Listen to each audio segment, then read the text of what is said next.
So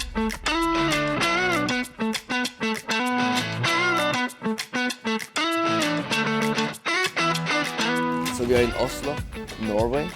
We have 7 meetings on the calendar.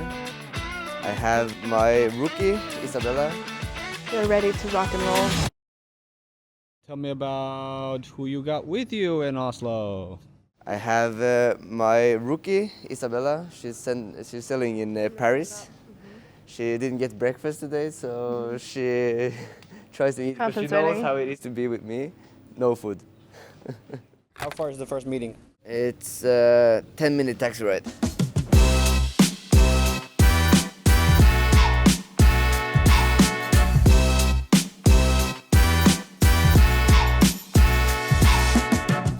So tell me about the first meeting. Who are we going to go see? We're gonna go see a client that no one has seen in a couple of years, actually. So it's gonna be interesting. He moved job to my other client, very good client, office, and apparently they're very close. So he got told that I make good stuff with the other guys, so he was happy to meet again. And Isabella, what are you doing? I'm gonna go smile, give the guy a little wink. Maybe he'll buy a couple more suits.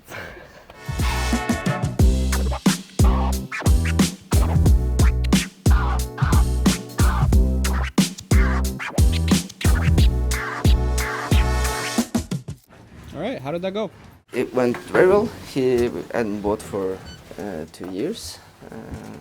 He said there was some issues before, but he was open to try because of his colleague, and it was a 7K sale. How do you comment the fact that you don't have anything else besides a suit on and it's like -1 degrees? I've been doing this for 2 years now, and kind of gotten used to it. I rather want to show my suits to the people than a jacket, because I happened to lose my overcoat in a suitcase that the airlines lost. So instead of going out and buying myself this, I rather want to show my suits.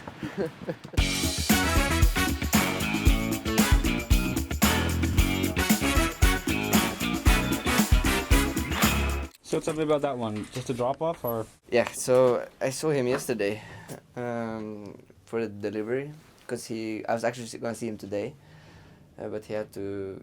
This is the most busiest firm in Oslo.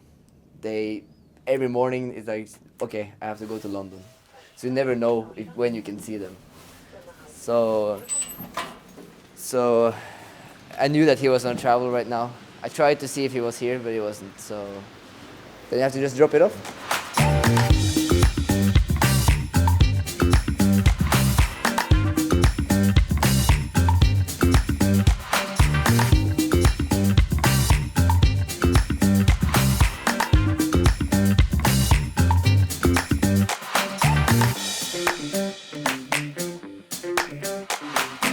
How it went?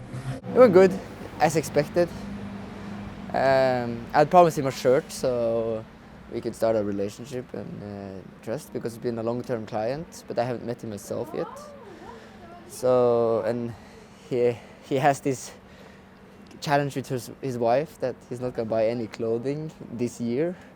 But I showed him a couple of stuff, and I think maybe by half of the year he's gonna be breaking that promise. So tell me about how the recruitment call with Isabella. I think I asked her actually if she was ready to have it tough, because that's what you have to do. You were pretty prepared, I would say, or having a rough time. Yeah. Do you remember any of my questions? I think you asked me how much I wanted to be making financially in a couple of years. Yeah, goal. Long-term goals. That's a big one. And if I'm ready to rock and roll. If you're ready to rock and roll. I don't remember using those terms, but if you say so. And tell me a bit about how your expectations were when you first met Philip versus what it's like now. I don't know, I'm very positively surprised.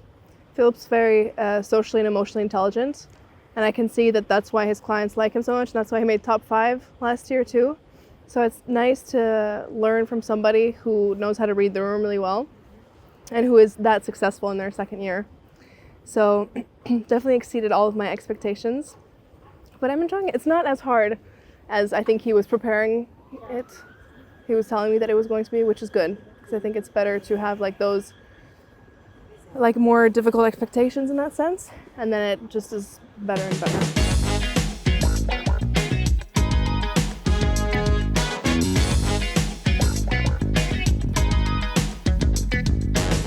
How was that? Very nice. Very, very nice guy. Amazing guy, actually. It's very fun. He always has interesting stories. Those clients I really enjoy to meet. He sees a lot, and he doesn't take himself so highly, so he's not afraid of sharing his experience. Next guy is a new client. Uh-huh. Yeah.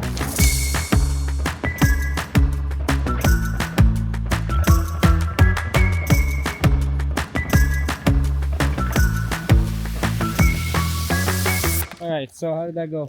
So it went okay. It was a nice guy. But halfway in the meeting, he told me that he didn't see what the colors I was showing him, because it turned out that he was colorblind. So he picked the details of the jacket and everything. He just needs to confirm with his wife if the color is what he usually goes for.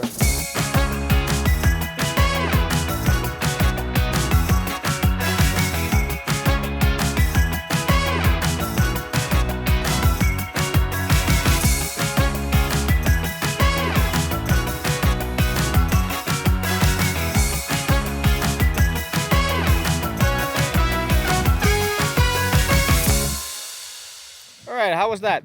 That was amazing, as always. Great meeting. You know, I like to think that you attract people that are like you, so then the meetings gets more fun as well, because you want to deal with people that you have a good chemistry with, and it was a good meeting, amazing fit. I couldn't imagine the suit fitting any better, and he was happy enough to buy more, so all in all, perfect. And tell me about your bit. I asked for referrals this time, and it's also very important to read the room and understand if the person's had like a previous, let's say, more negative experience, like when to ask and how to ask. But this guy was incredible and was very polite to give us all of his lawyer friends that need to be better dressed that we could contact. Last meeting cancelled just now, so he's stuck with the train chaos because of the snow here. That's a bit sad, but we'll meet him another day. So the day was surprisingly calm. We weren't really rushing anywhere. We've been moving around very easily and had a pretty easy day. And we sold 14,000, which is a pretty okay day. It's not very good. It's not bad. It's good. Average day lays around 7 to 10K. That's an average day.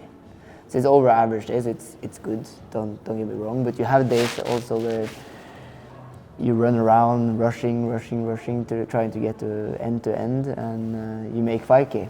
So days are different. You never know what you get. You just have to make the best out of it. Do what you can. Keep the energy up, and you will be surprised what you can get out of the day. I could be living in turf as well and have 20 days of selling, but then it will take away from my calling time.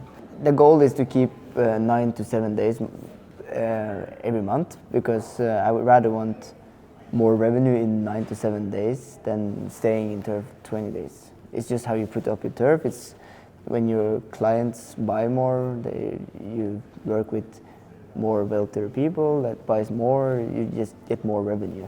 So that's what you want. You want to minimize the time in turf but maximize the results. If you manage to book 20 full days a month of sales, you'll be looking at, and you do an average day, we can put average day at 10K.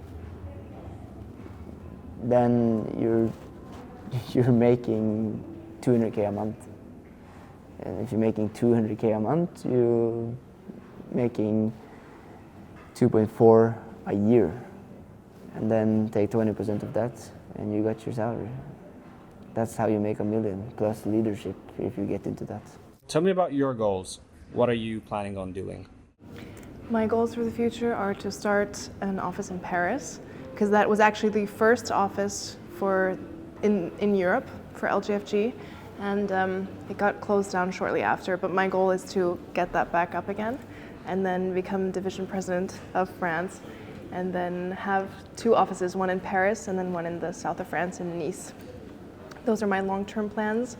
Right now it's going to turf with Philip, understanding a little bit how he works and how I can get better every day. And then I had my first meetings in Paris actually this week. What's super interesting is that the meetings were exactly like a reflection of everything that I did right or wrong during the calls. So that's like a perfect reflection moment to go back and realize, okay, this is something that they understood that I mentioned on the call. This is something that they didn't understand, right? So my realistic goals for starting up my business in Paris would be to get around 156 clients in total this year. The thing is, a client only really becomes a client when they have purchased more than twice. But let's say 156 meetings in 2025. Salary-wise, 150K a year. What I have to do for that is, we have this perfect little equation. If you book 60 meetings, 30 of them will show up, and half of those, so 15, will actually be sales. So in order for me to get the desired 150K a year, then I'll have to have at least 60 bookings a month. How would you summarize today? Today was an exception. It was a very different kind of day than turf normally is. First, probably the weather was a major player today, but in general it's always full of adrenaline. And we got the luxury of having a little lunch break, got the luxury of taking a couple taxis. But, clients, as per usual, are very nice and friendly, and it's always a pleasure to see them and see how Philip works with them and see them get some nice LGFG suits. Yeah. Rock and roll. Rock and roll.